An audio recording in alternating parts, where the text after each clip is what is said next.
나이에 의한 차별, 지역, 뭐 인종, 이제 성적 지향이나 성별 정체성, 이 성소수자와 관련된 차별 사유도 있어서 포괄적 차별금지법이라고 부르거든요. 한국에서 처음 발의된 것은 그 노무현 정부 말기에 법무부에서 포괄적인 차별금지법을 법무부 안으로, 그러니까 정부 안으로 국회에 제출하면서 시작되었어요. 그 중에서 동성에게 사랑의 감정을 느끼는 이 성적 지향과 성별 정체성, 예를 들면 트랜스젠더, 그러니까 내가 지정된 성별로 태어났지만 다른 성별로 인식한다, 이렇게 해서 성적 지향과 성별 정체성을 포괄하고 있는 것과 관련해서 이제 반대하시는 분들이, 특히 이제 보수적인 기독교 신자들이 많이 반대를 하면서 차별금지 사유에서 이 성적 지향, 성별 정체성을 삭제한 상태로 다시 수정안을 제출하겠다고 법무부에서 이야기했었는데 여러 인권 시민 단체들이 또 반대를 했었죠. 왜냐하면 거기에서 어떤 것을 뺀다고 하면 그런 차별금지법이 제정됐을 때는 이제 시민들이 그거 빠졌어? 그거는 그러면은 차별해주기 괜찮다는 그 이슈를 야기시키는 게 아닌가. 그래서 이것은 오히려 차별금지법이 만들어지기 전보다 조금 더 후퇴될 가능성이 있다. 그때 이제 많은 시민단체, 인권단체들이 반대를 했고, 결과적으로는 노무현 정부에서 이제 이 차별금지법 제정이 이제 무산이 됐었고요. 그 다음에 18대 국회, 19대 국회를 거치면서 여러 의원들이 이제 의원 안으로 이제 발의한 적이 있었는데, 그때마다 이 성적 지향, 성별 정체성이 크게 이렇게 문제가 됐어요. 뭐 이를테면 전화를 계속 건다거나 아니면 팩스를 계속 보낸다거나 이렇게 해서 의원실이 조금 마비될 정도의 조직적인 반대 운동을 했었고, 그러면서 이제 법안 발의가 철회되는 그런 일이 있었고요. 20대 국회에서는 아예 발의조차 안 되는, 그러니까 발의를 한 의원이 아무도 없었어요.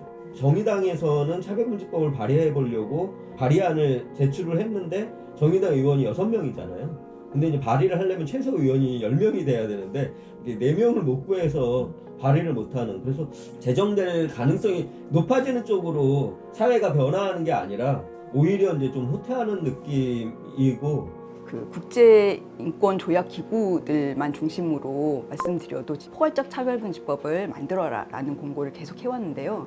한국에서 무엇이 논란이 되고 있는지를 잘 알고 있기 때문에 인종, 성적 지향, 성별 정체성과 같은 차별금지 사유가 반드시 명시되어 있는 포괄적 차별금지법을 만들어라라는 공고를 2007년 이래로 지금 10차례 해왔거든요.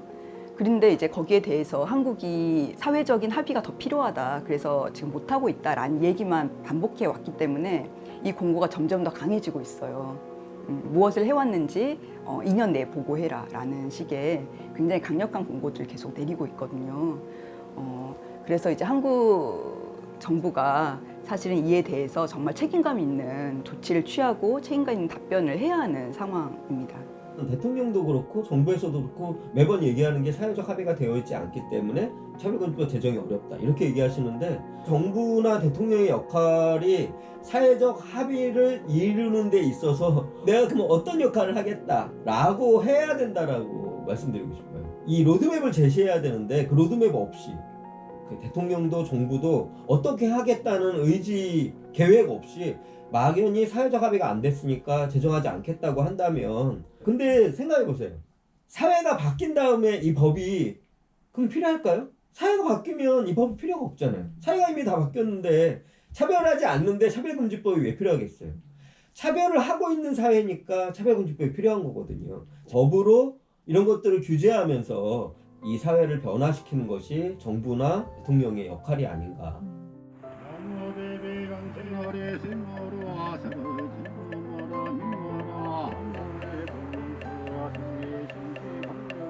생명은 존재 가치로서 고귀하기에 차별받지 말아야 한다는 부처님의 평등 이념에 따라 우리 모두가 성별, 장애, 병력, 나이, 출신 국가, 출신 민족, 인종, 피부색, 언어, 성지향성, 학력, 사회적 신분 등 생활 모든 영역에서 소수자가 될 수 있음을 깨닫게 하시옵소서. 기독교는 차별금지법을 반대한다, 이렇게 그냥 하나의 목소리로 이렇게 퉁쳐버리는 것에서 이제 균열을 내는 목소리로 아주 소수의 사람들이 모여서 계속 활동을 해오면서 저같이 작은 교회에서 목회하고 하는 사람에게 어마어마한 그런 관심을 보여준 것에 대해서 좀 사실 당황스럽기도 했었습니다만, 이렇게 다른 목소리를 낼 경우는 이러이러하게 취급을 받고 결국은 이단 판정을 받는다라고 하는 본보기가 아니었을까. 기독교가 강력하게 얘기했었던 이제 성적 지향과 성별 정체성은 기독교의 어떤 교리에 맞지 않는다라고 하는 부분들이 아닌데, 왜냐하면 저는 좀 해외 캐나다에서 좀 오랫동안 살다가 들어온 경험이 있기 때문에, 아닌데 그쪽 캐나다 교회에서 굉장히 프렌들리한 교회들이 존재하는데 왜 한국 교회는 한국 교회 전체가 그렇다라고 얘기하는 걸까라고 하는 것에서부터 좀 시작이 되었고요. 그 이후에 차별금지법을 발의할 때마다 저는 너무 충격적인 장면들에 봤어요. 이렇게 반단다고 소리 내시고 하시던 분들이 제 주변에 와서 사탄아 뭐 불러가라고 막 이렇게 기도를 한다라든지, 요한 1서와 같은 성서에서는 서로 사랑하라라고 여러 차례 거듭 강조합니다. 이웃 사랑을 이제 보통 핵심이라고 얘기를 하지 않습니까? 그런데 그 이웃 사랑에는 기본적으로 모두가 다 평등해져야 되는 권리, 차별받지 않고 배제받지 않아야 되는 권리를 다 내포하는 것이기 때문에, 기독교 개신교의 목사로서 저의 신앙의 양심에 비추어도 차별이 금지되어야 되는 사유에 대해서 정확하게 명시하고 제도적인 확충이 이루어져야 된다라고 하는 것은 너무 마땅한 일이라고 생각을 해왔기 때문에, 성소수자는 입학을 할 수 없다. 성소수자 당사자는 언제든지 출교를 하거나 퇴학을 하거나 뭐 이런 것들이 가능해져 있죠. 당연히 차별이라고 생각을 합니다. 물론 이제 그렇게 결정하신 분은 성경이 그렇게 얘기했다라고 하는 이제 또 진짜 신학적인 문제로 갖고 들어오지만, 성경이 그렇게 해도 된다라고 얘기하는 것은 마치 본인들이 차별하는 것이지만 하나님이 차별해도 된다라고 허락받은 것처럼.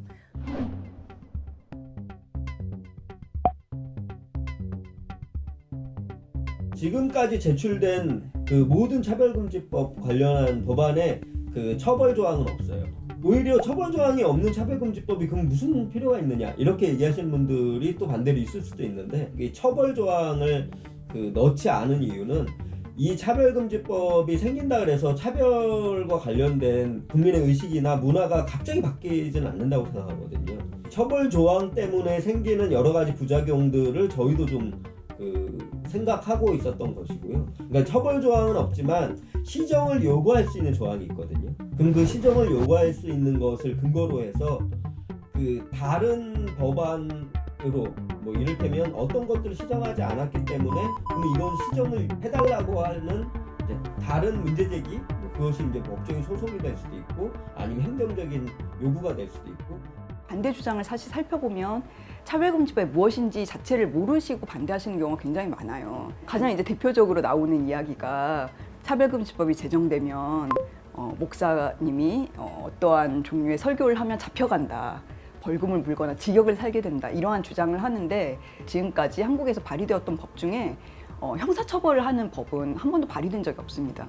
그렇다면 그 주장을 하시는 분들이 법안을 한 번도 보신 적이 없거나, 혹은 법을 보셨지만 계속 가짜 뉴스를 얘기를 하시거나, 이 둘 중에 하나인데, 이 차별을 없애나가기 위해서는 어떠한 특정한 행위를 한 사람을 강력하게 처벌하는 방식으로 이걸 접근한다기보다는 좀 다른 방식으로 이제 이것을 시정할 수 있도록 하는 어떠한 조치를 취하도록 만든다던가, 교육을 받게 한다라던가, 재발 방지 대책을 세우도록 한다라던가, 이제 그러한 방식으로 접근을 하는 것이 훨씬 효과적이다라고 이제 생각을 하기 때문이에요.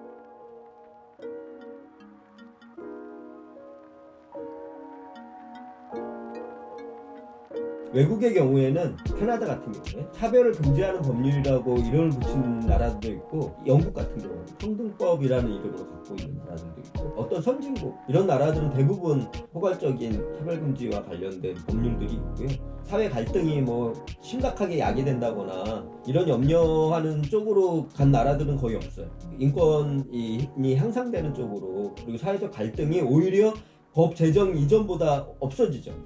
그동안 교회가 교회답지 못했었던 부분들이 분명히 있어왔고, 그거는 뭐 세습이나 어떤 재물의 문제뿐만 아니라 실질적으로 교회가 안전하고 모두가 다 들어와서 예배하고 기도할 수 있는 공간이 되어야 함에도 불구하고 그러지 못했었던 부분들을 반성하고 교회가 교회다워질 수 있는 또 다른 하나의 출발점이 될 수 있는 전 계기가 되리라고 믿고 있습니다.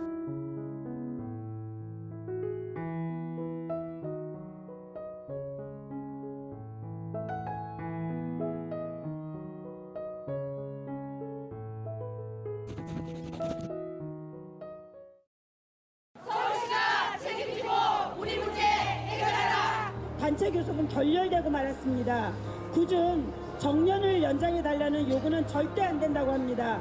회사가 요구하는 업무량 이상을 밤낮 없이 죽기 살기로 근무를